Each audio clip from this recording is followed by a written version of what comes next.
Hello everyone, I welcome you all to YouTube channel English by Roshan. तो आप लोगों ने थंबनेल में देख लिया होगा, हम लोग पढ़ने जा रहे हैं वोकैब का दंगल। ठीक है, वोकैब स्पेशल ये सीरीज़ रहने वाली है। ग्रामर की सीरीज़ तो चल ही रही है, आपको पता है यूट्यूब पे A to Z बैच जो चल रहा है, साथ में मेंस की सीरीज़ चल रही है, साथ में मैं वोकैब की सीरीज़ लेके आ रहा हूँ। तो मतलब बहुत सारी चीज़ें हैं एक साथ, बहुत सारे काम होते हैं। ठीक है, उसके अलावा एप्लीकेशन पर मेरी पेड क्लासेस चलती हैं।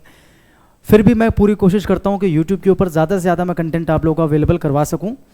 तो वोकैब का दंगल की सीरीज़ है, ये बहुत ही बेहतरीन सीरीज़ है। आपकी वोकैब बहुत अच्छी होने वाली है इससे, और वोकैब में आपको कोई भी दिक्कत नहीं आने वाली। इस सीरीज़ को कंप्लीट करने के बाद आप लोग क्या करेंगे, एक नोटबुक आप बनाएंगे जिसमें आप मेरी सारी की सारी जो वोकैबलरी जो मैं आपको करवाऊंगा वो सारी की सारी वोकैब आप नोट करते हुए चलेंगे, और फिर आप देखना कि कितनी ज़बरदस्त आपके पास मतलब एक नोटबुक तैयार हो जाएगी वोकैब स्पेशल की। ठीक है, तो आपने देख लिया होगा कि आज हम करने जा रहे हैं वोकैब के अंदर क्या, इडियम्स। हम शुरुआत करेंगे इडियम्स से।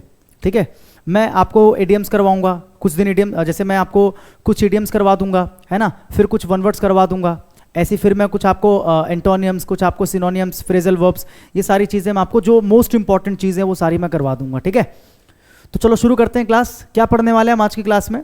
Idioms asked in SSC, CGL, CHSL, CPO, MTS, steno, CDS and other competitive exams in the last 5 years.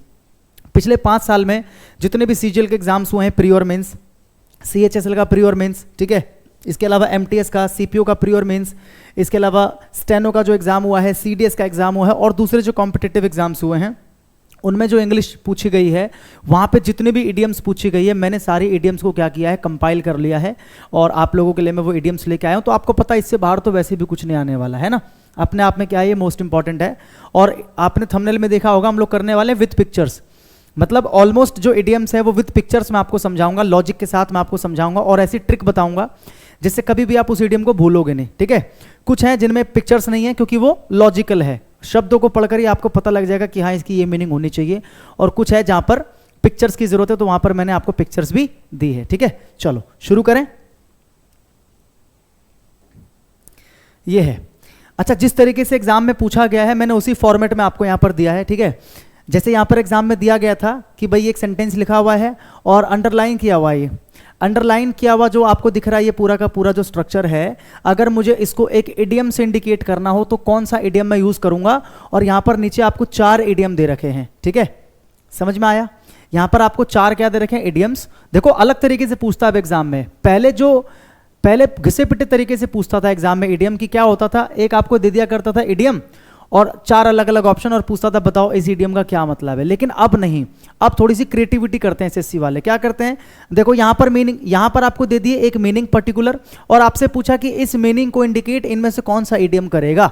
ठीक है, तो आप कोशिश करना हैंड टू हैंड आप भी आंसर निकालना, ताकि जब मैं सॉल्व कराऊं तो आपको भी लगे कि हाँ हमने तो सही कर दिया है ना, हमें तो याद था।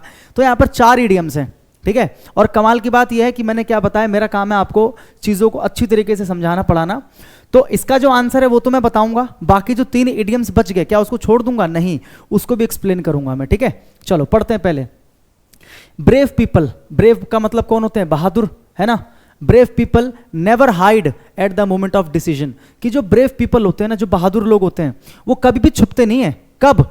At the moment of decision. तो पढ़ के देखो, पढ़कर अगर आप लॉजिक निकालोगे कि डिसीजन के मौके पर कभी भी जो बहादुर लोग होते हैं वो छुपते नहीं है। यानी कि कहते हैं ना कि जब मुसीबत की घड़ी आती है, या जब ऐसा समय आता है जिस समय उनकी बहादुरी की परीक्षा है, एक तरीके से आप ये मान लो कि मतलब कहते हैं डिसीजन का वक्त यही है, इसी वक्त में डिसीजन लेना है।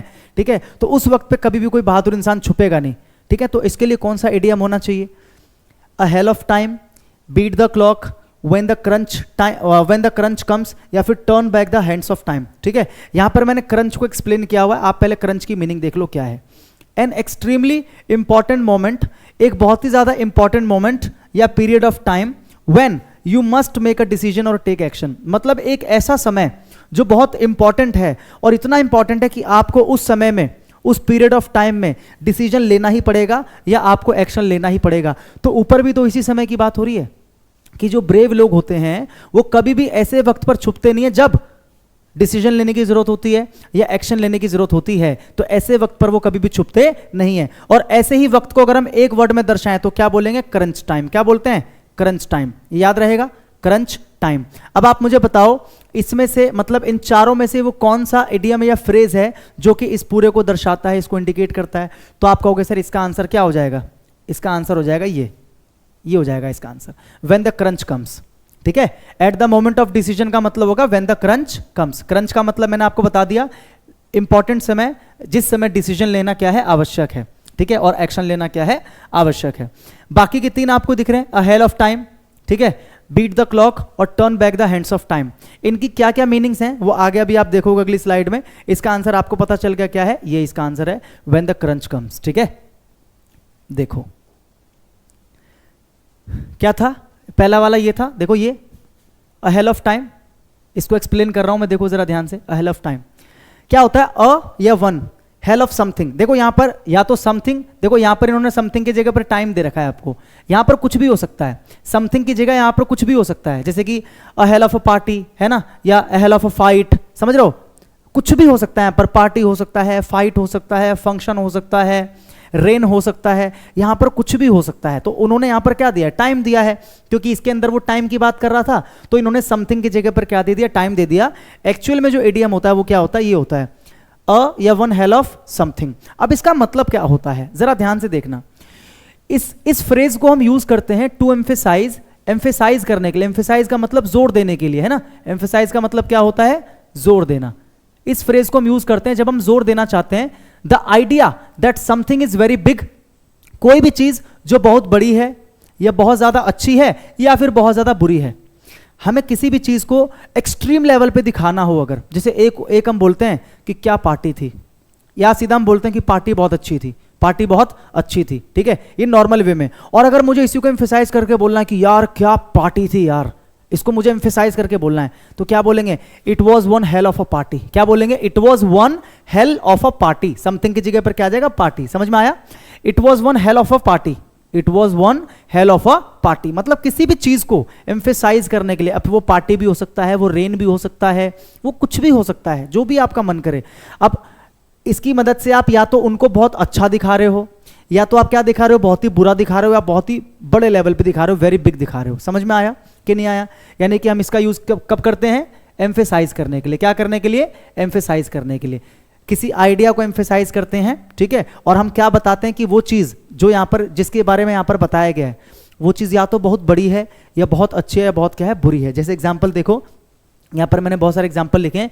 It was one hell of a party, it was one hell of, it was one hell of something की जगह पर क्या आ गया, पार्टी। मैंने कहा ना समथिंग की जगह पर कुछ भी आ सकता है। तो it was one hell of a party, इसका मतलब कि यार क्या जबरदस्त पार्टी थी। यहां पर मैंने जोर दे के बोला है। समझ में आ रहा है कि नहीं आ रहा है? मैंने यहां पर क्या किया, जोर दे के बोला है कि यार क्या जबरदस्त क्या थी, पार्टी थी। ठीक है भाई, it was one hell of a party. ऐसी इट्स अ या one hell of a decision to take, it's a या वन हेल ऑफ डिसीजन। देखो one hell of a, one hell of a, one hell of a, और something की जगह पर क्या आ गया, डिसीजन। मैंने कहा ना समथिंग की जगह पर चीजें चेंज हो सकती है। तो इट वॉज या इट्स अ या one hell of a decision, मतलब टू टेक, मतलब ये इतना बड़ा डिसीजन। मैंने क्या बोला, ये लगने का मतलब है या तो आप बता रहे हो बहुत अच्छा, बहुत बुरा, या फिर बहुत बड़ा। तो यहां पर मैं क्या बोल रहा हूं, यार ये इतना बड़ा डिसीजन है लेने के लिए, पता है, बहुत बड़ा डिसीजन है। मतलब ये कोई छोटा मोटा डिसीजन नहीं है, ये बहुत बड़ा डिसीजन है। तो जब आप एम्फेसाइज करोगे इसको कि यार कितना बड़ा डिसीजन है, तो आप क्या बोलोगे, it's one hell of a decision. क्या बोलोगे, it's one hell of a decision to take, मतलब ये डिसीजन बहुत बड़ा है लेने के लिए, छोटा मोटा डिसीजन बिल्कुल भी नहीं है। ऐसे ही it was one hell of a, one hell of a. अब देखो यहां पर क्या आ गया, समथिंग की जगह पर क्या आ गया, good fight. It was one hell of a good fight. सीधा आप यहां पर फाइट भी दे सकते थे, अगर गुड नहीं भी होता सीधा फाइट भी हो सकता था कि it was one hell of a fight, it was one hell of a fight. मतलब आप पता क्या बोल रहे हो कि यार क्या फाइट थी, वो क्या अच्छी फाइट थी, या फिर क्या बुरी फाइट थी, क्या बुरी तरीके से एक दूसरे को मारा लोगों ने। It was one hell of a fight, मतलब क्या फाइट थी, एम्फेसाइज किया आपने फाइट को। ठीक है, she always has a hell of अ, देखो समथिंग की जगह पर क्या आ गया, टाइम। समथिंग की जगह पर क्या आ गया, टाइम। तो यहां पर मैं टाइम को एम्फेसाइज कर रहा हूं। किसको एम्फेसाइज कर रहा हूं, टाइम को। यहां पर समथिंग की जगह पार्टी था तो मैंने पार्टी को एम्फेसाइज किया। यहां समथिंग की जगह डिसीजन था तो मैंने डिसीजन को एम्फेसाइज किया। यहां समथिंग की जगह फाइट था तो मैंने फाइट को एम्फेसाइज किया। और यहां पर समथिंग की जगह क्या है, टाइम है, तो मैंने टाइम को एम्फेसाइज किया कि she always has a hell of a time trying to get her kids ready for school in the morning, कि जब भी वो सुबह अपने बच्चों को तैयार करती है स्कूल के लिए, तो भैया she has one hell of a time. तो वो टाइम उसके लिए क्या होता है, बहुत बुरा होता है, क्योंकि सुबह जब बच्चों को रेडी करती है ना माताएं जितनी भी होती हैं, तो आप देखो, पहली बात तो बच्चों को उठाना बड़ा मुश्किल होता है नींद से, वो रोते रोते उठते हैं, छोटे छोटे जो बच्चे होते हैं, ठीक है। उसके बाद उनको इधर से पकड़ के लाना, उनको नहलाना, उनको ड्रेसअप करना, फिर अच्छी तरीके से उनको स्कूल के लिए भेजना, फिर जाते जाते भी रोते हैं, आपको पता है ना, रोते हैं ना जाते जाते भी। फिर हमारी तुम्हारी मम्मी अगर होती तो क्या करती बचपन में, मार मार के ले जाती थी स्कूल में। लेकिन आजकल थोड़े से बच्चे क्या होते हैं, डेलिकेट होते हैं, तो उनकी मदर प्यार से, नहीं बेटा चलिए ऐसा नहीं करते हैं, चलो आप देखो आपकी बस आ गई। हमें तो मारते मारते स्कूल तक लेके जाया जाता था, है ना। तो मैंने क्या बोला, she always has a hell of a time trying to get her kids ready for school in the morning, कि सुबह अपने बच्चों को तैयार करते समय she has one hell of a time, कि मतलब बहुत बुरा समय होता है उसके लिए, है ना। समझ में आ गया। वन हेल ऑफ का मतलब क्या होता है, समथिंग की जगह पर कुछ भी आप क्या कर सकते हो, ऐड कर सकते हो। यहाँ पर पिक्चर की आवश्यकता नहीं थी, ठीक है। ये हो गया हेल ऑफ अ टाइम। अगला है बीट द क्लॉक। अगला क्या है, beat the clock. Beat the clock, देखो बीट का मतलब क्या होता है, मारना भी होता है, बीट का मतलब हराना भी होता है। बीट का मतलब जो होता है मारना भी होता है, और यहां पर बीट का मतलब क्या होता है, हराना भी होता है। लेकिन इस वाली सेंस में ये जो है ना बीट द क्लॉक, यहां पर बीट का मतलब क्या है, हराना। बीट का मतलब क्या है, हराना। जैसे यहां पर आप पिक्चर देख रहे हो, ये दो लोग रेस में पार्टिसिपेट किए, ठीक है, एक महिला है और एक घड़ी है, ये दोनों रेस में दौड़ रहे हैं। और आपने क्या देखा, देखो दिख रहा है आपको पिक्चर में कि इस महिला ने क्या किया, घड़ी को बीट कर दिया। रेस में इस महिला ने घड़ी को क्या कर दिया, बीट कर दिया, मतलब हरा दिया। यानी कि इसने क्या किया, इसने क्लॉक को बीट किया। शी बीट द क्लॉक, क्या किया, शी बीट द क्लॉक, वही तो इडियम है, शी बीट द क्लॉक। अब इसको पढ़कर आपको क्या लग रहा है, मतलब इसने कोई काम जो है ना समय से पहले कर दिया। मतलब रेस में तो दोनों दौड़ रहे हैं, समय भी दौड़ रहा है और ये लड़की भी दौड़ रही है, लेकिन इसने इसको बीट कर दिया रेस में, मतलब इसने क्या किया, कोई काम जो है ना समय से पहले कर दिया। तो बीट द क्लॉक का मतलब यही होता है कि किसी काम को समय से पहले खत्म कर देना, सिंपल। भाई कोई फिक्स्ड आपने टाइम दिया कि 7 बजे तक खत्म करना है और आपने 7 से पहले खत्म कर दिया, तो आपने क्या किया, यू बीट द क्लॉक। आपने क्या किया, यू बीट द क्लॉक, ठीक है। यानी कि आपने समय को हरा दिया भैया, clear.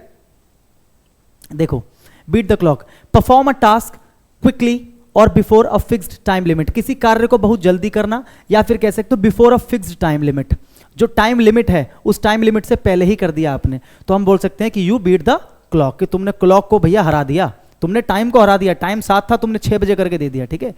We have to finish this project, हमें इस प्रोजेक्ट को फिनिश करना है बिफोर मंडे, मंडे से पहले फिनिश करना है हमें क्या करना है, मंडे से पहले फिनिश करना है। यानी कि यहां पर भी टाइम को हराने की बात हो रही है, टाइम को पीछे छोड़ने की बात हो रही है, कि टाइम तो मंडे का है प्रोजेक्ट खत्म करने का, लेकिन हमें मंडे से पहले करना है, मतलब टाइम को हराना है हमें, ठीक है। We have to beat the clock everyone, देखो क्या बोला मैंने, we have to beat the clock, we have to beat the clock everyone, यानी कि सुन लो सभी, हमें क्या करना है, we have to beat the clock, यानी कि जो टाइम मंडे का है ना उसको हमें क्या करना है, बीट करना, मतलब हमें मंडे से पहले काम हमें खत्म करना। तो बीट द क्लॉक का मतलब किसी कार्य को जल्दी करना या जो फिक्स्ड टाइम लिमिट होती है उससे पहले करना, ठीक है।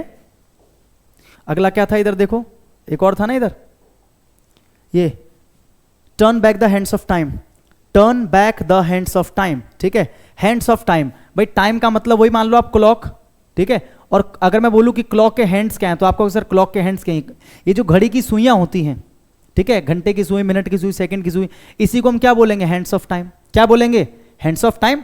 अब आप क्या कर रहे हो, टर्न बैक, आप क्या कर रहे हो, घड़ी के जो हाथ हैं, घड़ी के जो हैंड्स हैं, उसको आप टर्न बैक कर रहे हो, मतलब आप उसको वापस मोड़ रहे हो। कैसे, चित्र के माध्यम से समझाता हूं, देखो। जैसे इस चित्र में आपको क्या दिखाई दे रहा है कि ये भाई साहब क्या कर रहे हैं, ये जो सुई है, ये जो घड़ी के हाथ हैं, ठीक है, ये आगे बढ़ेंगे। आपको पता घड़ी तो ऐसी चलती है ना क्लॉकवाइज, ये आगे बढ़ना चाह रहे हैं, लेकिन इन भाई साहब ने क्या कर रखा है, इसको पकड़ रखा है, मतलब आगे नहीं बढ़ने दे रहे, मतलब ये क्या कर रहे हैं, ये इसको पीछे ला रहे हैं, टर्न बैक, मतलब जो हाथ घड़ी का ऐसे जाना चाहिए, ये क्या कर रहे हैं, उसको टर्न बैक। टर्न बैक का मतलब समझे, कि उसको क्या कर रहे हैं, पीछे ला रहे हैं, turn back the hands of time. Turn back यानी कि पीछे लाना, द हैंड्स ऑफ टाइम यानी कि क्या मतलब हुआ, पास्ट में जाने की कोशिश कर रहे हैं भाई साहब। ये क्या कोशिश कर रहे हैं, पास्ट में जाने की कोशिश कर रहे हैं। देखो फिजिकली ऐसा पॉसिबल नहीं है पास्ट में जाना, क्योंकि उसके लिए आपके पास टाइम मशीन होनी चाहिए। मेंटली, जैसे कई बार बोलते हैं ना कि यार अगर मैं पास्ट में जा पाता ना तो मैं उसके चक्कर में कभी नहीं पड़ता, अगर मैं पास्ट में जा पाता तो मैं ये पढ़ाई करना चाहता, अगर मैं पास्ट में जा पाता तो मैं अपनी दादी से अच्छे से बात करता, क्योंकि मुझे नहीं पता था दादी इतनी जल्दी छोड़कर चली जाएंगी। अगर मैं पास्ट में जा पाता तो यार मैं अपने माँ बाप के लिए ये कर देता। होता ना, समय एक समय बीत जाने के बाद आपको रिग्रेट होता है, आपको पश्चाताप होता है, आप सोचते हो कि यार काश मैं वक्त में पहले जा पाता तो मैं ये कर देता, मैं वो कर देता। लेकिन वक्त एक ऐसी चीज़ है दुर्भाग्यवश जो कभी भी पीछे नहीं जाता, वक्त हमेशा आगे की ओर बढ़ता रहता है। इसीलिए मैं हमेशा कहता हूँ कि वक्त आप गवाओ मत, क्योंकि वक्त बहुत कीमती है। एक बार जो वक्त गया वापस नहीं आएगा। लेकिन इसकी भी अपनी एक अच्छी बात होती है कि जो वक्त होता है ना वो एक दिन बीत जाता है। आपका अच्छा वक्त है वो भी बीतेगा, तो उसके लिए भी प्रिपेयर्ड रहो। आपका बुरा वक्त है तो वो भी एक दिन बीत जाएगा, तो ज़्यादा टेंशन मत लो क्योंकि वो भी एक दिन बीतेगा। ठीक है, तो वक्त की खासियत होती है कि वो बदलता ज़रूर है, तो इतना ध्यान रखना हमेशा। ठीक है, इसीलिए वक्त बर्बाद मत किया करो कभी। ठीक है, if I could turn back, देखो turn back the hands of time, मैंने बताया ये भाई साहब क्या कर रहे हैं, जो टाइम के हैंड्स हैं ना, टाइम के जो हाथ हैं उसको क्या कर रहे हैं, वापस खींचने की कोशिश कर रहे हैं कि चल पीछे हो जा, पीछे हो जा, यानी कि मेरे को पास्ट में ले चल। फिजिकली नॉट पॉसिबल, मेंटली पीछे जाने की बात हो रही है। To go back to the past, मतलब अगर आपके सामने इडियम आ जाए turn back the hands of time, तो इसका मतलब होता है to go back to the past. Physically नहीं, कैसे, मेंटली। केवल आप सोचते हो, इमेजिनेशन करते हो कि अगर मैं पास्ट में जा पाता, जब मैं 5 साल का था या जब मैं 10 साल का था तो मैं ऐसा करता। तो आप क्या कर रहे हो, आप पास्ट में जाने की बात कर रहे हो। ठीक है, you are talking about turning back the hands of time. Example, if I could turn back, if I could turn back the hands of time, if I could turn back the hands of time, अगर मैं वक्त में पीछे जा पाता, अगर मैं वक्त में पीछे जा पाता। अगर क्यों लगाया, क्योंकि मैंने बताया इमेजिनेशन ही हो सकता है, फिजिकली नॉट पॉसिबल। ठीक है, I would enjoy my childhood, कि अगर मैं वक्त में पीछे जा पाता तो मैं अपना चाइल्डहुड क्या करता, एंजॉय करता। मैंने अपने चाइल्डहुड में एंजॉय नहीं किया तो आज मुझे पश्चाताप होता कि यार हम तो बड़े हो गए, बड़े होकर जिम्मेदारियां आ गई, काम धंधा करना पड़ा। अब मैं सोचता हूँ कि काश मैं अपने बचपन में वापस जा पाता तो मैं बहुत एंजॉय करता, है ना। समझे कि नहीं, समझ गया भाई चित्र के माध्यम से कि ये बंदा खींच रहा टाइम को पीछे, है ना, turning back the hands of time. अगला 5वां question, select the most appropriate option to substitute the underlined segment in the following sentence. आपको क्या करना है, इसको इंप्रूव करने के लिए आपको बताना कि कौन सा इसका आंसर है। मतलब यहां पर एक आपको बेसिकली एक इडियम दिया हुआ है, लेकिन उस इडियम में कुछ गड़बड़ है। उस इडियम में क्या है, कुछ गड़बड़ है। आपको क्या करना है, उसको सही करना है। यहां पर दे रखा है with the harsh words, harsh का मतलब तीखे, है ना, लगने वाले जो शब्द होते हैं सीधा दिल को लगते हैं आगे। With the harsh words of the boss, कि बॉस के जो हार्श वर्ड्स थे, सृजन फेल्ट सैड, सृजन को बहुत बुरा लगा। बॉस ने जो कड़वे वचन बोले ना, उससे सृजन को बहुत बुरा लगा। बट हिज कलीग्स वर्ड्स, लेकिन फिर उसका कलीग आया और उसने भी कुछ बोला, क्रिएटेड इंसल्ट टू इंजरी। मतलब पहले बॉस ने तो उल्टा सीधा बोला ही, अब कलीग आया, कलीग ने भी कुछ बोल दिया, तो इससे क्या हुआ, it created insult to injury. तो आपको पता होना चाहिए कि इडियम होता है, ये होता है to add insult to the injury, ये होता है, या टू इंजरी डायरेक्ट कह लो, to add insult to injury, add insult to, ये होता है idiom, to add insult to injury. क्या मतलब हुआ इसका, देखो मान लो इस चित्र के माध्यम से समझते हैं। एक लड़की जा रही है, ठीक है, लड़की का पैर किसी में अड़ गया, मतलब पैर फंस गया किसी चीज में और गिर गई। देखो उसकी किताबें गिर गई है, लड़की रो रही है, यानी कि उसको इंजरी लग चुकी है, मतलब उसको पैर में चोट लग चुकी है। वही उसके लिए मतलब बहुत बुरी बात थी कि उसको इंजरी हो गई। ऊपर से ये मनूस आया, ठीक है, ये मनूस आया और इस मनूस ने क्या किया, इसके ऊपर हंसना शुरू कर दिया कि है तेरे से किताबें नहीं संभाली जाती, तू क्या करेगी जिंदगी में, तेरे बस की कुछ नहीं है, तू पापा की परी है। हंस रहा है ऐसे कर करके, है ना। इससे इस लड़की को और बुरा लग रहा है, मतलब पहले ही इसको इंजरी हुई पड़ी है और ऊपर से इंसल्ट और कर रहा है इसकी। तो ये क्या कर रहा है, इसकी जो बैड सिचुएशन है, इसकी जो बैड सिचुएशन है, क्योंकि गिर गई ना, बैड सिचुएशन है, इसको ये क्या कर रहा है, मनुष्य आदमी क्या कर रहा है, बैड को क्या बना रहा है, वर्स बना रहा है। क्या बना रहा है, वर्स। वर्स का मतलब होता है और बुरा, ठीक है, बैड का मतलब बुरा, वर्स का मतलब और बुरा। मतलब ये क्या कर रहा है, ये इसकी बैड सिचुएशन को वर्स बना रहा है, यानी कि he is adding insult to her injury, he is adding insult to her injury, ये मतलब होता है इसका। समझ गए मेरी बात, चित्र के माध्यम से आपको समझ में आ गया होगा, ठीक है। तो to add insult to injury होता है, प्रोवोक्ड इंसल्ट टू इंजरी नहीं होता, अटैच्ड इंसल्ट टू इंजरी नहीं होता, एडेड इंसल्ट टू इंजरी, ये इसका आंसर है। ये यहां पर देखो उल्टा दे रखा है, एडेड इंजरी टू इंसल्ट, ये गलत है, एडेड इंसल्ट टू इंजरी होता है। तो ये इसका आंसर आ जाएगा 4। तो देखो अब इस तरीके से भी इडियम पूछे जाते हैं कि इडियम को उल्टा सीधा दे देगा। अब लगा के जाओ रट्टा कि मीनिंग रट के चले गए और वहां पे दे देगा कुछ और आपको, है ना। फिर कहोगे ये क्या आ गया? देखो, select the most appropriate idiom for the following statement. यहां पर एक स्टेटमेंट है और आपको बताना है इस स्टेटमेंट को कौन सा इडियम इन चारों में से जो सूट करता है। ठीक है, यानी कि यहां पर आपको 4 इडियम दे रखे हैं, मैं चारों के बारे में आपको समझाऊंगा अगली स्लाइड में। पहले इसका आंसर देखो, it's better to get the less than what you want than get nothing. समझे? जैसे कई बार आपने कहावत सुना होगा, something is better than nothing. सुना है आपने? Something is better than nothing. Something is better than nothing. जैसे आपने पापा से बोला कि पापा मुझे 1000 रुपये चाहिए, मुझे पार्टी करने जाना है। पापा ने बोला 1000 रुपये चाहिए तुझे? 1000 रुपये चाहिए। आप समझ गए कि पापा का मूड नहीं है 1000 रुपये देने का, तो आपने कहा पापा कोई नहीं 500 रुपये दे दो। पापा ने बोला ऐसा है, अगर 10 रुपये लेने तो बात कर वरना निकल यहाँ से। और आपने कहा नहीं मुझे नहीं चाहिए। अब आपके भाई ने आपको समझाया, भाई सुन, कुछ तो मिल रहे हैं ना, अगर चला जाएगा तो कुछ नहीं मिलेंगे, कुछ तो मिल रहे हैं ना। तो इसको हम क्या बोलते हैं? Something is better than nothing, कि भाई कुछ ना मिलने से कुछ मिलना अच्छा है। वही लिखा है देखो, it's better to get less, कि मतलब आपको कम मिल जाए। आपको क्या मिले? कम मिल जाए। देन व्हाट यू वांट, जितना आप चाहते हो, मतलब जितना आप चाहते हो उससे आपको क्या मिल जाए? कम। देन गेट नथिंग, मतलब कुछ ना मिलने से अच्छा है। कुछ ना मिलना, कुछ ना मिलना, मतलब कुछ ना मिलने से अच्छा क्या है भाई? कुछ ना मिलने से क्या अच्छा है कि आपको थोड़ा सा कम मिल जाए। किससे? जो आप चाहते हो। जो आप चाहते हो उससे आपको क्या मिल जाए? थोड़ा सा कम। जो आप क्या करते हो? चाहते हो। जो आप क्या करते हो? चाहते हो, उससे थोड़ा सा कम मिल जाए। उससे थोड़ा सा कम मिल जाए, बजाय इसके कि आपको कुछ ना मिले, बजाय इसके कि आपको कुछ ना मिले। तो इसके लिए कौन सा इडियम होता है? इसके लिए इडियम होता है, देखो इस पिक्चर से पता लगाओ। वैसे यहां पर आंसर लिखा हुआ है, इस पिक्चर में भी लिखा हुआ है। ठीक है, देखो लड़की के हाथ में ना ब्रेड का आधा लोफ है। ब्रेड का क्या है? आधा लोफ। ये जो होता है ना ब्रेड, ऐसे जो होता है ब्रेड, बिना कटा हुआ ब्रेड, इसको बोलते हैं लोफ। क्या बोलते हैं? Loaf of bread. Loaf of bread. ठीक है, तो आपने किसी से मांगा कि भाई मेरे को एक लोफ ऑफ ब्रेड दे दो, खाने के लिए बहुत भूख लग रही है। और उसने आपको बोला भाई देख ऐसा है, एक तो नहीं दूंगा, आधा दूंगा, अगर लेना है तो बात कर। उसने क्या बोला? आधा दूंगा, लेना है तो बात कर। तो आपने क्या बोला? ठीक है भाई, कुछ ना मिलने से कम आधा ही दे दे। कुछ ना मिलने से अच्छा क्या है कि मुझे क्या दे दे? आधा लोफ दे दे। क्या दे दे मुझे? आधा लोफ। तो देखो हाफ अ लोफ, यानी कि जो आधा लोफ है ना ब्रेड का, इज बेटर, वो बढ़िया है, देन नन। मतलब कुछ ना मिलने से अच्छा क्या है कि भाई आधा ही मिल जाए।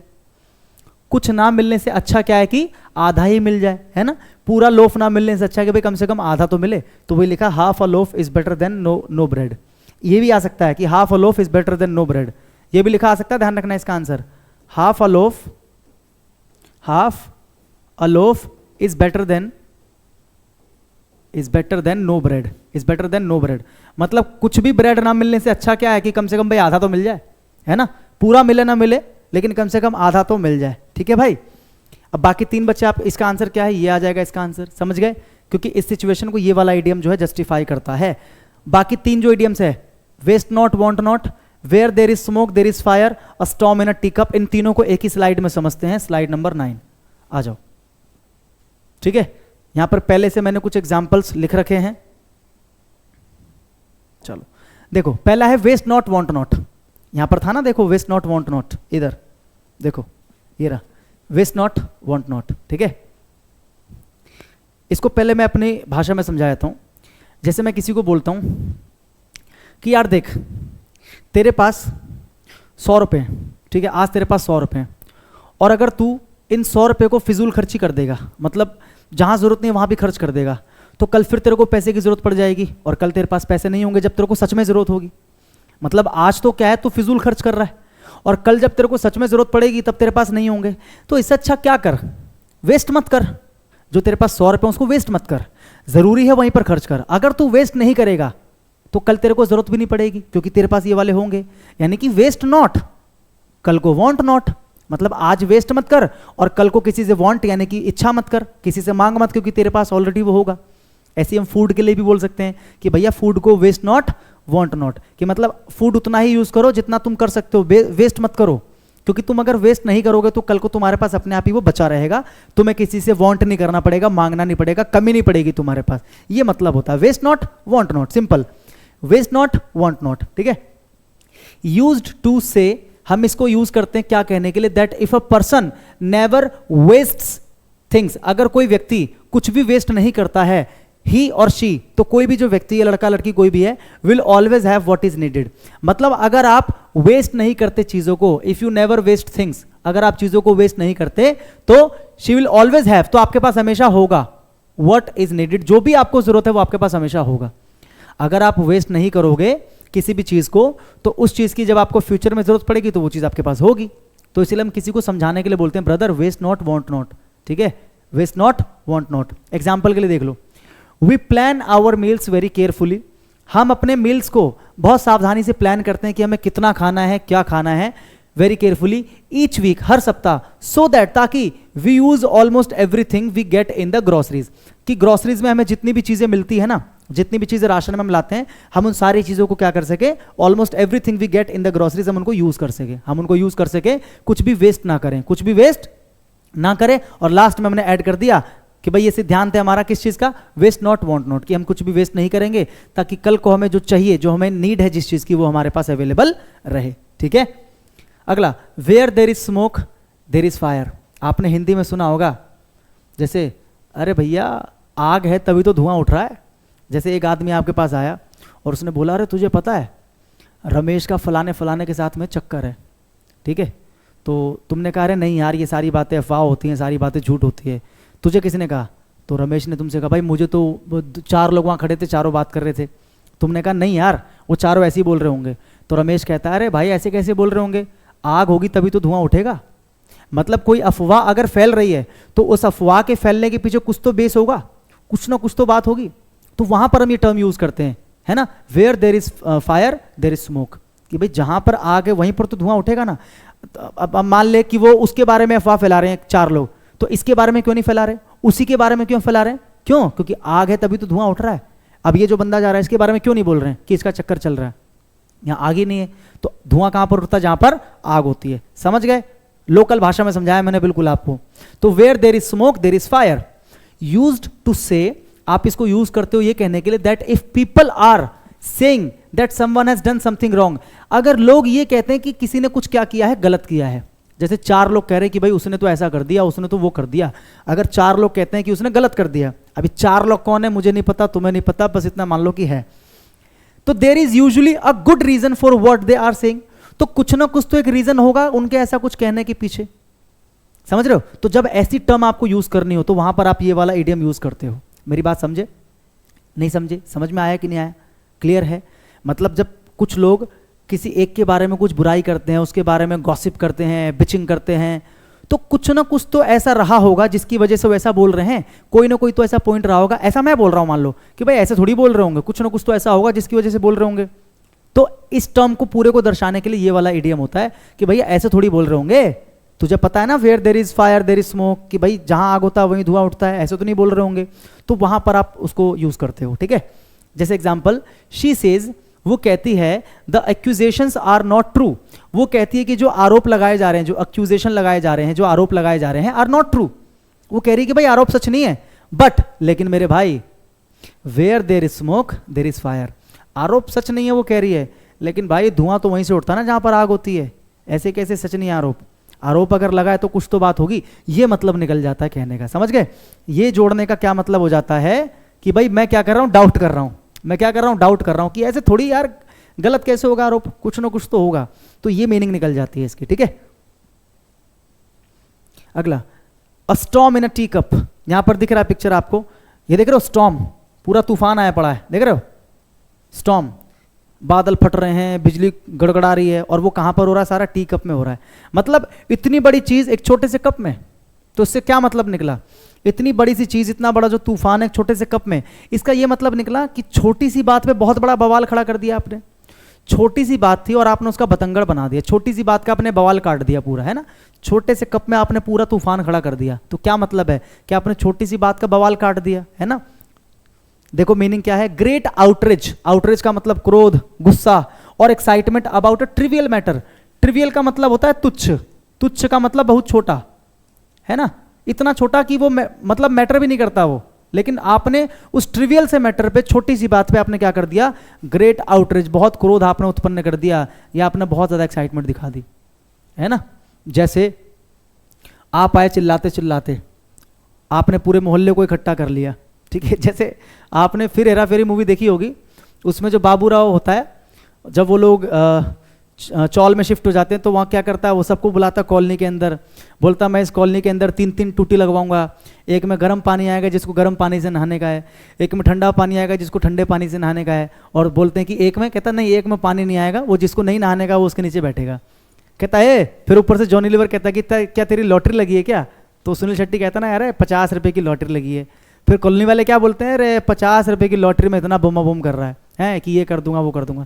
मतलब छोटी सी बात है ना, ट्रिवियल मैटर है, उसके ऊपर पूरा बुमा बुम कर दिया, पूरा क्या करते हो, ग्रेट एक्साइटमेंट दिखा दिया बाबूराव जी ने, है ना। हालांकि उसने झूठ बोला था सुनील शेट्टी ने, तुम्हें पता है, तुमने अगर मूवी देखी होगी, लेकिन यहाँ पर वही चीज निकली ना कि छोटी सी बात पे बड़ा बवाल काट दिया, ठीक है। तो this matter is a storm in a tea cup, कि ये जो मैटर है ना भाई, ये पता है क्या है, is a storm in a tea cup, ये एक टी कप में स्टॉर्म के जैसा है। ये जो मैटर है ना जिसकी तुम बात कर रहे हो, ये कैसा है, अ storm in a tea cup, मतलब एक टी कप में स्टॉर्म के जैसा है। क्यों? क्योंकि इट इज एन आर्ग्यूमेंट, ये ऐसा आर्ग्यूमेंट कर रहे हो तुम अबाउट नथिंग, जो कुछ है ही नहीं। मतलब तुम ऐसी चीज के बारे में आर्ग्यूमेंट कर रहे हो जो कुछ है ही नहीं, है जो कुछ है ही नहीं, आर्ग्यूमेंट करे जा रहे हो। मतलब दो लोग मिलके आर्ग्यूमेंट कर रहे हैं, एक कह रहा नहीं मुझे मक्खी ने रैप्टा मारा था कल रात को, दूसरा कह रहा नहीं कैसे मार सकती है मक्खी रैप्टा, और दोनों इस बात पे बहस करे जा रहे हैं, मतलब उन्होंने बवाल काट दिया इस बात पे। तीसरा बंदा आया, बोल रहा भाई ये जो मैटर है ना, it is like a storm in a tea cup, क्योंकि तुम इस पे जो बहस कर रहे हो, क्या कर रहे हो तुम, it is an argument about nothing, मतलब कुछ है ही नहीं बहस करने जैसा, है उस पर तुम बहस कर रहे हो छोटी सी बात पे। तो यू आर कहाँ गया, अच्छा, this matter is storm in a tea cup, it is an argument about nothing. आप क्या कर रहे हो, एक टी कप के अंदर आप स्टॉर्म क्रिएट कर रहे हो, ये ऐसा हो जाता है, ठीक है। तो इसके जो 3 बाकी के इडियम्स थे मैंने आपको समझा दिए। वेस्ट नॉट, वांट नॉट, मतलब आज वेस्ट मत करो तो कल को तुम्हारे पास वो चीज़ बची रहेगी। Where there is smoke there is fire, कि जहां आग उठेगी वहीं धुआं होगा, ठीक है। और अ storm in a tea cup का मतलब मैंने आपको बता दिया, छोटी सी बात पे बड़ा बवाल काट देना, ठीक है। मैंने आपको तीनों समझा दिए। अगला आ जाओ, select the most appropriate meaning of the underlined idiom. इधर एक इडियम दिया हुआ है आपको, cost N arm and a leg, और इसका आपको मीनिंग बताना है। मैं आपको चित्र दिखाता हूँ, चित्र की मदद से आपको समझ में आ जाएगा। ये जो भाई साहब हैं, ये गाड़ी लेने के लिए गए इनके पास में, देखो पीछे गाड़ी दिख रही है, ये देखो, ये दिख रही है, ये गाड़ी है, ठीक है। ये गाड़ी लेने के लिए गए, इन्होंने पूछा कि भाई गाड़ी कितने की है, इसने कहा गाड़ी बहुत महंगी है। इसने क्या बोला, इसने पूछा पहले गाड़ी कितने की है, गाड़ी कितने की है, तो इसने बोला तेरा घर इसमें जाएगा, तेरा घर इसमें जाएगा। भाई इसने पूछा कि गाड़ी कितने की है, तो इसने बोला तेरा घर इसमें जाएगा। इसने पूछा फिर भी बता तो सही कितने की है, इसने बोला भाई तू अगर अपना एक हाथ भी काट के दे देगा और अगर एक पैर भी काट के दे देगा तो मतलब तब जाके इसकी तू कीमत वसूल सकता है, मतलब इतनी महंगी गाड़ी है कि ज़्यादा नहीं, ज़्यादा महंगी नहीं है, तुझे बस एक अपना हाथ देना है और एक अपना पैर देना है, N arm and a leg. और इसने क्या किया भाई साहब, देखो यहाँ देख रहे हो इसका पैर कटा हुआ है, देख रहे हो, इसने एक तो अपना पैर काट दिया जो कि ये रहा पैर, और देखो एक इसका हाथ, देख रहे हो हाथ भी कटा हुआ है, इसने एक अपना हाथ भी काट दिया, और एक पैर और एक हाथ काट के क्या कर दिया इसने इसको दे दिया, और बदले में देखो क्या दे रहा है, चाबी दे रहा है ना। ये एक हाथ एक पैर है, ये क्या है, N arm and a leg, N arm and a leg, और बदले में क्या दे रहा है इसको, चाबी दे रहा है ये। यानी कि ये कार जो है ना इसको क्या पड़ी, बहुत कीमती पड़ी ना, बहुत महंगी पड़ी इसको। तो N arm and a leg का मतलब यही होता है, कोई बहुत एक्सपेंसिव चीज, ठीक है, कि मतलब किसी चीज को खरीदने के लिए, किसी चीज को लेने के लिए आपको एक अपना हाथ और एक पैर देना पड़ा, मतलब वो चीज क्या बहुत एक्सपेंसिव है। आंसर बताओ, इज वेरी चीप, चीप तो सस्ता होता है, has no gears, needs physical strength to drive, is very expensive, ये इसका आंसर है। इज वेरी एक्सपेंसिव यानी कि बहुत महंगा, बहुत महंगा, ठीक है। समझ गए मेरे भाई कि नहीं समझे? The new electric cars cost N arm and a leg, ठीक है, आया समझ? आगे, select the most appropriate option that can substitute the underlined words in the given sentence. मतलब यहां पर इडियम है और इसका आपको क्या बताना answer. In black and white का मतलब क्या होता है, सिंपल मीनिंग है, इसमें चित्र की आवश्यकता नहीं है, इसका मतलब होता है इन रिटन, जैसे आप किसी को बोलते हो कि अरे यार मैं तेरा काम कर दूंगा, टेंशन मत ले, 1 लाख रुपए दे दे मैं तेरा काम कर दूंगा, तो आप क्या बोलते हो, नहीं भाई बोलने से कुछ नहीं होगा, give it to me in black and white, give it to me in black and white, मतलब रिटर्न में दे मुझे तो, है ना, तो इन ब्लैक एंड व्हाइट का मतलब in return. The principal posted all the staff rules, कि प्रिंसिपल ने पोस्ट कर दिया जो सारे स्टाफ रूल्स थे इन ब्लैक एंड व्हाइट, यानी कि लिखित रूप में, तो लिखित रूप में मतलब इन राइटिंग, ये इसका आंसर है, ठीक है। In coloured print, in board, on board, on chart नहीं होता, इन राइटिंग होता है, सिंपल। जहां पर ज्यादा दिमाग नहीं लगेगा वहां पर नहीं लगाना दिमाग। आगे बढ़ें, देखो, select the most appropriate idiom for the following sentence. इसके लिए आपको इडियम ढूंढना है। मेकिंग द सिचुएशन वर्स, मैंने अभी आपको बताया था कि एक सिचुएशन मान लो, एक सिचुएशन जो ऑलरेडी क्या है, बैड है, ऑलरेडी क्या है, बैड है, आपने उसको बैड से क्या बना दिया, वर्स बना दिया, तो आपने क्या किया, ऐड कर दिया आपने क्या, इंसल्ट, आपने इंसल्ट ऐड कर दिया टू इंजरी, सिंपल। भाई आपने एक सिचुएशन को, एक बुरी सिचुएशन को आपने और बुरा बना दिया, तो आपने क्या किया, you added insult to injury. अभी मैंने आपको चित्र बताया था ना, लड़की गिर गई थी, चोट लग गई, फिर वो एक मनुष्य आया हंसने लग रहा है, ठीक है, तो क्या मतलब हो जाएगा, देखो, the government arrested the opposition leader, government ने क्या किया, ऑपोजिशन के लीडर को अरेस्ट कर लिया, ठीक है, अरेस्ट करवा लिया, और इससे क्या हुआ, मेकिंग द सिचुएशन वर्स, इससे सिचुएशन और बुरी हो गई, मतलब गवर्नमेंट ने क्या किया, गवर्नमेंट ने क्या कर दिया, add fuel to the fire, ठीक है, add fuel to the fire, ये भी होता है और एक ये भी होता है, ये नया आइडिया में देखो, to add fuel to the fire, बहुत ईजी है, देखो ना, जैसे मान लो ये फायर है, ऐसी कुछ बनाते हैं, ठीक है, ये फायर है और इस पे आपने क्या कर दिया, फ्यूल डाल दिया, इसमें आपने क्या कर दिया, फ्यूल ऐड कर दिया, क्या ऐड कर दिया, फ्यूल ऐड कर दिया, तो ये आग क्या हो जाएगी, और तेज हो जाएगी, आग क्या हो जाएगी, और तेज हो जाएगी ना, समझ में आ रहा है। आप अगर फायर में फ्यूल ऐड करोगे, आप अगर फायर में फ्यूल ऐड करोगे, फ्यूल का मतलब ईंधन, पेट्रोल ऐड करोगे, तो फायर और तेज होगी ना, यानी कि जो सिचुएशन बैड है वो और ज्यादा क्या हो जाएगी, बैड हो जाएगी, ठीक है, ध्यान रखना। क्लियर हुआ। टू बाइट द डस्ट क्या होता है, to cast pearls before swine क्या होता है, to be on the last legs क्या होता है, तीनों भी इडियम है, इनको अगली स्लाइड में समझते हैं। ये समझ में आ गया, ये 2 इडियम्स हैं, to add fuel to the fire मतलब सिचुएशन को और बेकार बनाना, और उसी के जैसा क्या है ये, add insult to injury, same meaning देते हैं दोनों के दोनों, ठीक है भाई, समझ गए। अब to bite the dust, to cast pearls before swine, to be on the last legs. तो सबसे पहले हम करते हैं to bite the dust, to bite the dust, यहां पर एक पिक्चर भी है, पिक्चर में आपको अभी समझाऊंगा, पहले आप देखो क्या लिखा है, to bite the dust, fail और कम टू एन एंड। अगर हम, जैसे आपने सुना होगा ना, जैसे आपने सुना होगा कि एक पहलवान ने दूसरे पहलवान को धूल चटा दी, ऐसा बोलते हैं ना, जब कोई किसी को हरा देता है, कोई बंदा फेल हो जाता है, कोई बंदा हार जाता है, तो क्या बोलते हैं, यार तूने तो धूल चाट ली, या उसने उसको धूल चटा दी। तो धूल चटाने का मतलब क्या होता है, धूल चाटने का मतलब क्या होता है, कि कोई बंदा गिर गया, हार गया, समझ में आ रही है बात, या एंड हो गया उसका, कहानी खत्म हो उसकी, फेल हो गया वो पूरी तरीके से। तो to bite the dust, bite का मतलब पता ना क्या होता है, बाइट, बाइट मतलब काटना, तो आप डस्ट को, मतलब आप जब गिरते हो मुंह के बल, तो आप डस्ट को बाइट करते हो ना, वहीं से इडियम निकला है ये। तो इसका मीनिंग क्या निकलेगा भाई, आप फेल हो गए किसी काम में, या कम टू एन एंड, या फिर आप कि कोई काम क्या हो गया, समाप्त हो गया, कोई काम फेल हो गया, या फिर कोई काम क्या हो गया, खत्म हो गया, ठीक है, बुरी तरीके से खत्म हो गया, या फिर टू फेल कंप्लीटली, बुरी तरीके से आप फेल हो गए, और सीज टू एग्जिस्ट, या फिर कोई चीज या कोई व्यक्ति जो अब एग्जिस्ट नहीं करता, यानी कि कहने का मतलब ये हो सकता है टू डाई, सिंपल भाषा में अगर समझाऊं तो क्या हो सकता है, टू डाई, मरने को भी बोलते हैं टू बाइट द डस्ट, समझ में आया। टू बाइट द डस्ट का मतलब क्या होता है, फेल हो जाना, है ना, हार जाना, या फिर सब कुछ खत्म हो जाना, बुरी तरीके से फेल हो जाना, मर जाना, ये सारी की सारी इसकी नेगेटिव मीनिंग होती है। जैसे यहाँ पर देखो, ये लड़का है, ये क्या कर रहा है, डस्ट को बाइट कर रहा है, मतलब गिर गया मुंह के बल, है ना, डस्ट को क्या कर रहा है, बाइट कर रहा है, तो मतलब ये क्या हो गया, गिर गया, यानी कि एंड इन फेलियर, यानी कि फेल हो गया किसी काम को करने में, फेल हो गया या फिर मर गया, सारी मीनिंग होती है इसकी, फेल हो जाना, गिर जाना, या फिर मर जाना, ये सारी मीनिंग होती है इसकी। जैसे her first marriage bit the dust, bite की सेकंड फॉर्म क्या है, बिट, बाइट की second form bit. Her first marriage bit the dust, यानी कि उसकी जो पहली मैरिज थी, यानी कि जो पहली शादी थी, वो क्या हो गई, बताओ, पहली शादी क्या हो गई, कम टू एन एंड, पहली शादी खत्म हो गई, या पहली शादी उसकी फेल हो गई, या पहली शादी बुरी तरीके से फेल हो गई।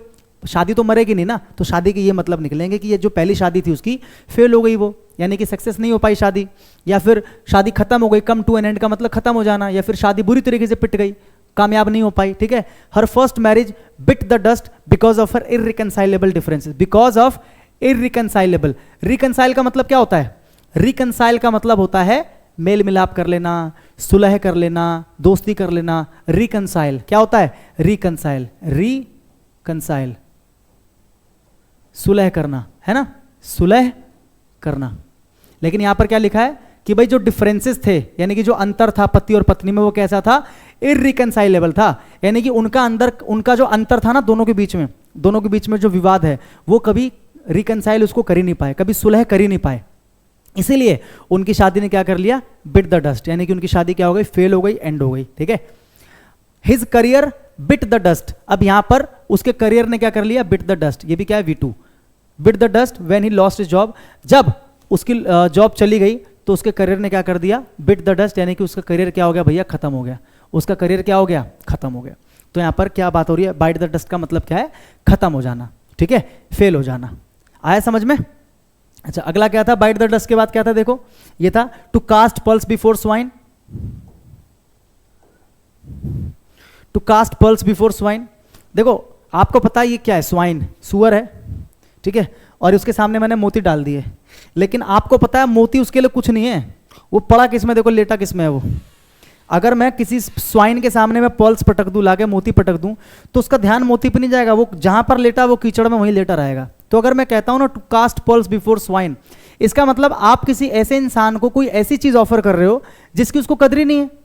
एक ऐसा इंसान जो इज्जत के लायक नहीं, आप उसको इज्जत दे रहे हो। तो आप क्या कर रहे हो? You are casting pearls before swine. मतलब जैसे सुअर के सामने मोती पटक देने से सुअर को कोई फर्क नहीं पड़ता, वो कीचड़ में ही लेटा रहेगा, वो गंद में लेटा रहेगा। ऐसी देखो क्या लिखा है मैंने, to cast pearls before swine, यानी कि ऑफर वैल्यूएबल थिंग्स, यानी कि कोई कीमती चीज ऑफर करना टू पीपल, ऐसे लोगों को, who do not appreciate them, जो उनको अप्रिशिएट नहीं कर सकते। जो इज्जत के लायक नहीं उसको आप इज्जत दे रहे हो, जो सम्मान के लायक नहीं उसको आप सम्मान दे रहे हो। समझ में आ रही है बात? मतलब किसी को कुछ ऐसा दे देना जिसका उसको सम्मान करना नहीं आता। आपने किसी को प्रमोट कर दिया, मान लो आप ऑफिस के बॉस हो, आपने किसी को प्रमोट कर दिया, और प्रमोट होने के बाद वो अलग से एटीट्यूड दिखा रहा है, उसको पोस्ट की इज्जत ही नहीं है, वो लेट आ रहा है, काम नहीं कर रहा है, वो पहले की तरह बिहेव कर रहा है, वो पहले से भी बुरा बिहेव कर रहा है। तो आप उसको क्या करोगे? दोबारा से उसको डिमोट कर दोगे। तो आप क्या बोलोगे? भाई मैंने इसको ऐसी चीज ऑफर कर दी जिसको इसकी इज्जत ही नहीं है। यानी कि मैंने क्या किया? I casted pearl before a swine. मैंने क्या किया? एक स्वाइन के सामने मोती पटक दिए मैंने लाके। ठीक है, गिविंग एडवाइस टू हिम, मतलब उसको सलाह देना, इज लाइक, मतलब उसको सलाह देना पता है कैसा है? कास्टिंग या थ्रोइंग, कास्टिंग या थ्रोइंग पर्ल्स बिफोर स्वाइन। मतलब उसको सलाह देना एक सुअर के आगे मोती डालने के बराबर है। यानी कि उसको सलाह की कोई इज्जत नहीं है। तुम उसको सलाह दोगे, पीठ पीछे वो तुमको गाली देगा कि मैंने मांगी तुझसे सलाह, मैंने बोला तुझे सलाह देने के लिए, है ना। तो आजकल बिना मांगे किसी को सलाह नहीं देनी चाहिए, फैक्ट है ये। तो ये बोला मैंने कि giving advice to him is like casting या throwing pearls before a swine. ऐसे giving respect to that arrogant man, मतलब उस घमंडी आदमी को रिस्पेक्ट देना जो है ना, वो पता है कैसा है? इज लाइक, दोबारा से वही, कास्टिंग पर्ल्स बिफोर स्वाइन। कि उस घमंडी आदमी को इज्जत दे रहे हो तुम, और वो फिर भी तुमसे लगातार बदतमीजी किया जा रहा है, वो तुमसे अकड़ रहा है, बदतमीजी कर रहा है, तुमको गाली दे रहा है, तो तुम क्या बोलोगे कि यार ये इज्जत के लायक ही नहीं है, इसको इज्जत की कदर नहीं है। तो क्या कर रहे हो तुम? You are casting pearls before a swine. ठीक है, उसके बाद क्या था? देखो यहां पर क्या था? ये रहा, to be on the last leg, to be on the last leg. देखो यहां पर पिक्चर की आवश्यकता नहीं है, इसको ऐसे समझते हैं, to be on the last leg या फिर ऑन वंस लास्ट लेग्स, दोनों का मीनिंग सेम है। To be on the last leg या फिर ऑन वंस लास्ट लेग्स, क्या मतलब है? नॉट फार फ्रॉम एग्जॉशन, मतलब कोई चीज जो कि खत्म होने वाली है, समाप्त होने वाली है, तो हम क्या बोलते हैं कि it is on it's last legs. कोई इंसान मरने वाला है तो हम क्या बोलेंगे? जैसे कि he is on his last legs. अगर एक आदमी है वो मरने वाला है, खत्म होने वाला है, तो हम क्या बोलेंगे? He is on his last legs, मतलब ये क्या होने वाला है? खत्म होने वाला है। केवल मरने की सेंस में यूज नहीं करते। अगर मैं बोलूं कोई इंसान इतना थक गया है कि अब तो वो जाते हुए क्या करेगा? बिस्तर पे लेट जाएगा, या अब उससे कुछ नहीं होगा, अब उससे कुछ भी नहीं होगा, तो हम क्या बोलेंगे? He is on his last legs, he is on his last legs. इस सेंस में भी यूज होता है ये। ठीक है, नॉट फार फ्रॉम एग्जॉस्शन, मतलब कोई चीज बस एग्जॉस्ट होने ही वाली है, खत्म होने ही वाली है, या फिर डेथ, मौत के करीब है, या ब्रेक डाउन, खत्म होने के करीब है, या फिर कह सकते हो बहुत थका हुआ है अगर कोई, तो उसके लिए भी यूज कर देते हैं हम ये। ठीक है, क्या बोला मैंने? कोई चीज या तो खत्म होने के कगार पर है, या कोई इंसान मरने के कगार पर है, या फिर कोई बहुत ज्यादा क्या है? थका हुआ है, तो इन सब के लिए इडियम यूज करते हैं to be on last leg या फिर on one's last legs. Example देखो, योर ग्रैंड मदर लुक्स, तुम्हारी ग्रैंड मदर ऐसी दिखाई देती है एज इफ मानो she is on her last legs, मतलब तुम्हारी दादी को देख के ऐसा लगता है जैसे कि she is on her last legs, कि जैसे तुम्हारी दादी जो है वो समझ जाओ क्या होने वाली है, खर्च होने वाली है, ठीक है। दादी को देख के क्या लगता है कि दादी खर्च होने वाली हैं। The radio station it self is on it's last legs, जो रेडियो स्टेशन है ना वो क्या है, is on it's last legs. Radio station अपने लास्ट लेग्स पर है, इसका मतलब खत्म होने के कगार पर है, खत्म होने के कगार पर है, मतलब खत्म हो जाएगा रेडियो स्टेशन, ये वाला बंद हो जाएगा। And is close to shutting down, close to का मतलब नजदीक है, क्लोज टू का मतलब नजदीक है, किसके नजदीक है, शटिंग डाउन, बंद होने के। लास्ट लेग्स का मतलब यही हुआ कि जो अगर मैंने बोल दिया कि भाई रेडियो स्टेशन क्या है, अपने लास्ट लेग्स पर है, इसका मतलब वो क्या होने वाला है, खत्म होने वाला है या फिर बंद होने वाला है। सिंपल, आया समझ में। अगला question, select the most appropriate option that can substitute the underline segment in the given sentence. आपको क्या करना है, यहां पर एक आपको दे रखा है hits the nail on the leg, यहां पर एक बेसिकली एक इडियम है जो कि गलत दे रखा है, इस इडियम को आपको सही करना है। तो सही जो इडियम होता है वो ये होता है, hit the nail on the head, hit the nail on the head, ये आंसर देखो याद रखा है। Hit the nail screw on the top, top नहीं होगा, hit the nail on the shoulder नहीं होगा, put the nail in the hole नहीं होगा। सही इडियम ये होता है टू हिट द नेल, ये होता है to hit the nail, to hit the nail on the head, ठीक है, to hit the nail on the head. Nail का मतलब क्या होता है, कील, सही है। तो इसका आपको सही करना था बेसिकली, सिर्फ इसको, मतलब इसकी फॉर्म को गलत दे रखा है, यहां पर लेग दे रखा है, इसको आपको सही करना था। तो आंसर क्या हो जाएगा, hits the nail on the head. अब इसको पढ़ो, Bharat is a skilful achiever, Bharat जो है ना एक स्किलफुल अचीवर है, मतलब भरत स्किलफुल भी है और जो वो चाहता है उसको अचीव कर लेता है लाइफ में हमेशा, है ना। सो इसीलिए ही hits the nail on the head, इसीलिए ही hits the nail on the head. अब इस इडियम का मतलब देखो क्या है, to hit the nail on the head. देखो, to say something that is exactly right, मतलब कुछ ऐसा कहना जो बिल्कुल सही है, बिल्कुल सही अंदाजा लगाना या बिल्कुल सही बात करना, कुछ भी गलत ना करना, कुछ भी अफवाह ना फैलाना, कोई भी झूठ ना बोलना, बिल्कुल ऐसी बात करना जो क्या है, बिल्कुल सही है, ठीक है। तो इसलिए मैंने कहा कि भरत जो है एक स्किलफुल अचीवर है, इसीलिए वो जो भी कहता है हमेशा सही कहता है, कभी भी झूठ नहीं कहता, इसीलिए ही hits the nail on the head, he hits the nail on the head, यानी कि वो जो भी कहता है क्या बोलता है, एग्जैक्टली राइट होता है, वो हमेशा सही बात करता है वो, ठीक है, इसको याद रखना। अगला देखो, select the most appropriate meaning of the given idiom. एक इडियम दे रखा play it by year, play it by ear का क्या मतलब होता है। फॉर एग्जाम्पल, जैसे मान लो कि कुछ बच्चे हैं जिनका डांस कंपटीशन, या फिर एक लड़का है जिसका डांस कंपटीशन है, और मैंने उसको बोला कि भाई 2 दिन बाद तेरा डांस कंपटीशन है तो तैयारी कर लेना, रिहर्सल कर लेना। अब 2 दिन तक उसने रिहर्स नहीं किया, कंपटीशन वाले दिन मेरे पास आ गया और बोला सर मैं रेडी हूँ डांस के लिए। मैंने कहा रिहर्सल किया, उसने बोला नहीं सर रिहर्सल तो करना भूल गया मैं। मैंने बोला फिर कैसे करोगे हैं, तुमको गाना पता कि किस पे डांस करना है, ना तुमको स्टेप्स पता। उसने बोला सर आप बस मुझे सुना दो गाना, मतलब मेरे कान में ना बस गाने की आवाज़ पड़नी चाहिए, मैं डांस कर लूँगा। यानी कि प्ले इट बाय ईयर, मतलब अगर मैंने ईयर से यानी कि कान से अगर मैंने सुन लिया तो मैं अपने आप ही स्टेप्स बना लूँगा, डोंट वरी सर, इस चीज़ में मैं क्या हूँ, मास्टर हूँ। यानी कि ये बालक क्या बोल रहा है कि सर एक बार बस सुना दो, हो जाएगा, बिना रिहर्सल के हो जाएगा सर। तो to play it by ear का क्या मतलब होता है, ये होता है देखो, परफॉर्म विदाउट एनी रिहर्सल, बिना रिहर्सल के किसी चीज़ को परफॉर्म करना, इसके लिए हम बोलते हैं प्ले इट बाय ईयर, कि बस सुन लिया हो जाएगा, रिहर्सल की कोई ज़रूरत नहीं है, सुनने के साथ ही हो जाएगा, सुन लिया ना बस हो गया, ये मतलब होता है। To perform without any rehearsals, मतलब बिना रिहर्सल्स के क्या करना, परफॉर्म करना, ठीक है। अगला देखो, select the most appropriate idiom to fill in the blank, blank में फिल करना है आपको, इडियम फिल करना है आपको एक, इस फॉर्म में देखो ऐसे ऐसे क्वेश्चंस आते हैं, अब ब्लैंक में फिल करो, इडियम को सही करके बताओ, इस तरीके से आते हैं, ठीक है। आशु इज अ डेडिकेटेड गाय, आशु बड़ा ही डेडिकेटेड बंदा है, ऑलवेज रेडी टू, हमेशा रेडी रहता है, to dash for the betterment of his company, अपनी कंपनी की भलाई के लिए हमेशा रेडी रहता है, भलाई, बेटरमेंट का मतलब क्या होता है, भलाई, ठीक है। Always ready to rain on his parade, lose his marbles, snug as a bug in a rug, या go to the extra mile, go the extra mile. तो इसका आंसर हो जाएगा गो द एक्स्ट्रा माइल। समझाता हूं, देखो यहां है ना, देखो गो द एक्स्ट्रा माइल, इसका क्या मतलब होता है, पहले मीनिंग समझते हैं फिर चित्र से समझेंगे। गो द एक्स्ट्रा माइल का मतलब होता है टू मेक मोर एफर्ट, मतलब ज्यादा एफर्ट लगाना, than is expected of you, मतलब जितना तुमसे एक्सपेक्ट किया गया है कि यार ये बंदा इतना एफर्ट लगा देगा, तुम उससे ज्यादा लगा रहे हो, यानी कि you are going the extra mile, मतलब तुम्हें बोला कि भाई तुम्हें यहां पर जाकर रुक जाना है, इतना मील चलना है, तुम्हें इतना माइल जाना है, यहां पर जाके तुम्हारी रेस खत्म है, लेकिन तुम क्या किए, तुम इसको पार करके तुम एक्स्ट्रा माइल चले गए, समझे मेरी बात? तुमको यहां पर जाके रुकना था, मतलब तुमसे इतनी उम्मीद की गई थी कि तुम यहां तक पहुंच जाओगे, लेकिन तुम क्या किए, उम्मीद से आगे निकल गए अपने। यानी कि तुम्हें इतना माइल चलना था, तुम इतने के बाद इतना माइल एक्स्ट्रा चले, यानी कि गो द एक्स्ट्रा माइल। ये जो एक्स्ट्रा माइल है इतना तुम गए हो। जैसे देखो ये सब, इन सब का जो अपना अपना माइल था वहां पर आके रुक गए। इसको बोला गया था कि भाई तुमको इतना मील चलना है तो इतने मील पे आके रुक गया, इसको बोला इतना मील चलना है तो यहीं पर आके रुक गया, इसको बोला इतना मील चलना है, इसको बोला इतना मील, इसको इतना। लेकिन ये क्या किया भाई साहब, देखो बाकी सबके मील से क्या निकला है, आगे निकला है। मतलब जितना इससे एक्सपेक्टेड था ये उससे एक्स्ट्रा मील चला है। तो एक्स्ट्रा मील चलने का क्या मतलब होता है कि जितना आपसे एक्सपेक्ट किया जाए उससे ज्यादा एफर्ट आपने लगा दिया। ठीक है, तो वही कह रहा ना कि आशु हमेशा डेडिकेटेड रहता है और हमेशा रेडी रहता है एक्स्ट्रा माइल जाने के लिए, मतलब ज्यादा एफर्ट लगाने के लिए। किसके लिए? For the betterment of his company, अपनी कंपनी के बेटरमेंट के लिए, यानी कि अपनी कंपनी के भलाई के लिए। ठीक है भाई, समझ में आया? देखो इसमें और भी इडियम है, ये तीनों इडियम्स हैं। Rain on his parade, lose his marbles, snug as a bug in a rug. तीनों को समझते हैं। ठीक है, आओ पहला है रेन ऑन समवंस परेड। चित्र से समझ में आ जाएगा। देखो ये बेचारे परेड निकाल रहे थे, किसी की शादी है या फिर जो भी है, परेड निकाल रहे थे बैंड बाजे के साथ में, सबने अच्छे अच्छे कपड़े पहन रखे हैं।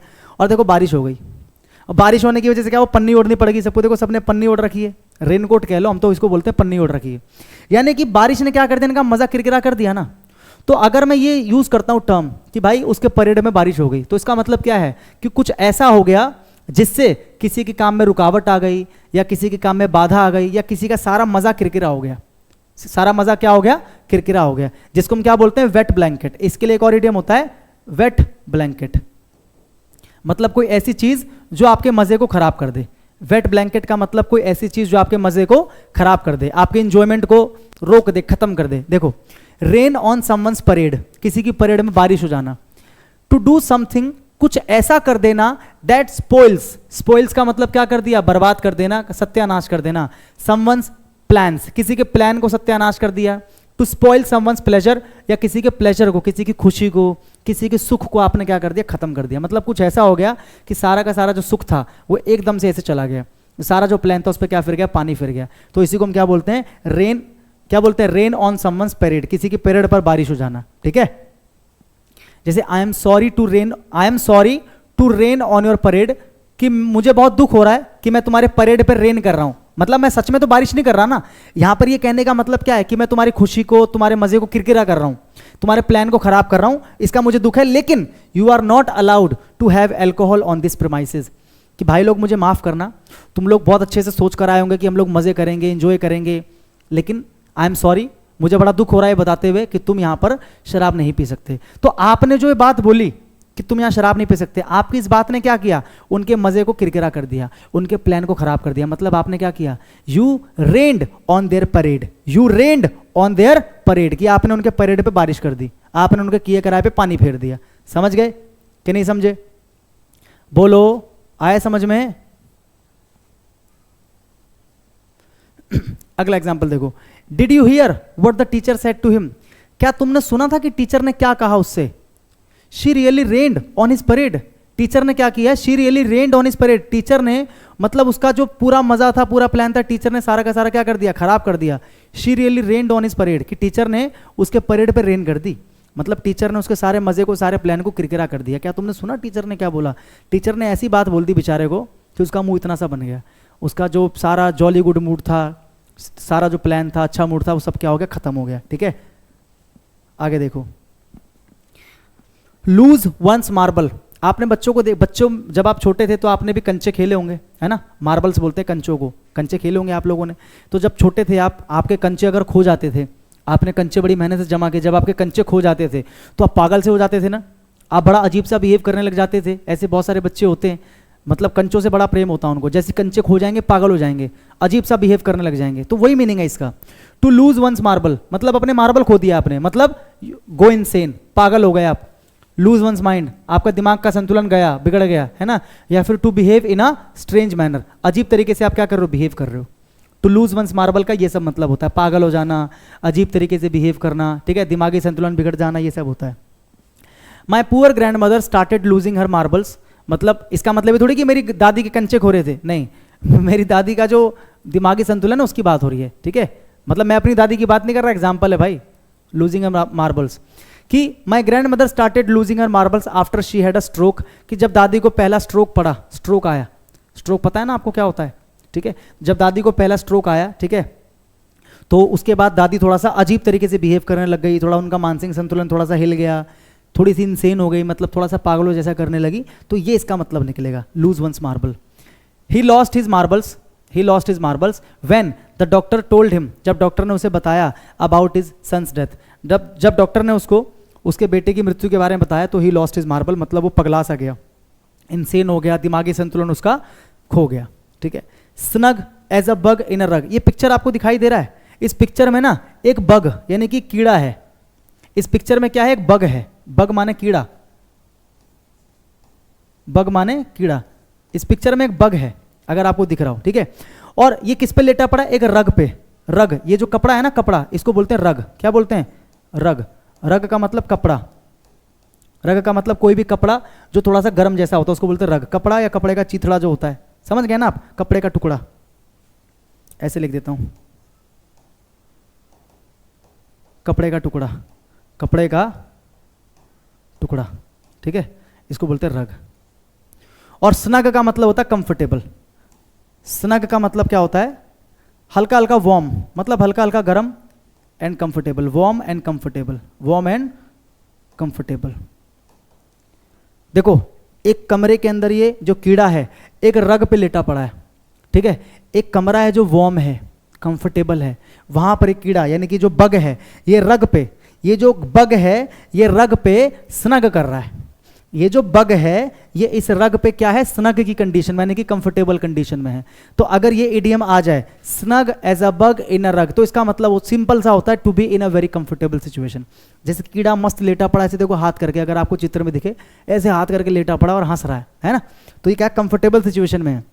तो अगर आपको दिख जाए snug as a bug in a rug, तो इसका मतलब होगा to be in a very comfortable situation, मतलब बहुत ही आरामदायक अवस्था में होना, कोई भी दुख तकलीफ किसी प्रकार का ना होना। तो आज हमने क्लास में 31 इडियम्स हमने करे, और आई होप ये 31 इडियम्स आपको दोबारा पढ़ने की कभी जरूरत नहीं पड़ेगा, क्योंकि आपको ये हैंड टू हैंड याद हो गया होगा। और सारे देखो नए हैं, इसमें से एक दो हैं पुराने, बाकी सारे नए हैं जो भी एग्जाम्स में आए हैं, जो आप लोग याद नहीं करते, क्योंकि आप लोग तो किसी बुक का रट्टा लगा लेते हो और वो बुक तो पुरानी है, उसमें नए क्वेश्चंस ऐड नहीं हुए। तो इसकी जो पीडीएफ है मैं टेलीग्राम पे डाल दूंगा, ठीक है। अगर आप नोट नहीं भी कर रहे हो तो पीडीएफ आप डेली निकाल कर इसको इकट्ठा करते रहो, ताकि आपके पास वोकैब तैयार हो जाए। टेलीग्राम का जो लिंक है वो डिस्क्रिप्शन में है, ठीक है, वहाँ पे जाके आप टेलीग्राम ज्वाइन कर लेना। अगर डिस्क्रिप्शन में है वैसे, और मैं नाम भी बता देता हूँ, इंग्लिश बाय रोशन, तो वहाँ पर जाके आपको पीडीएफ, आपको ये सेम पीडीएफ जितना मैंने लिखा है, मैंने कुछ भी मिटाया नहीं, ये सारा जो लिखा हुआ है ना मेरे हाथों द्वारा, ये जितना भी है ये एज इट इज़ आपको एनोटेशन नोट्स वहाँ पे मिल जाएगा, ठीक है, टेलीग्राम पे। और कल मिलता हूँ मैं आपसे नेक्स्ट वीडियो में, तब तक आप अच्छे से पढ़ाई करते रहो, अच्छे से पढ़ते रहो, तब तक के लिए जय हिंद।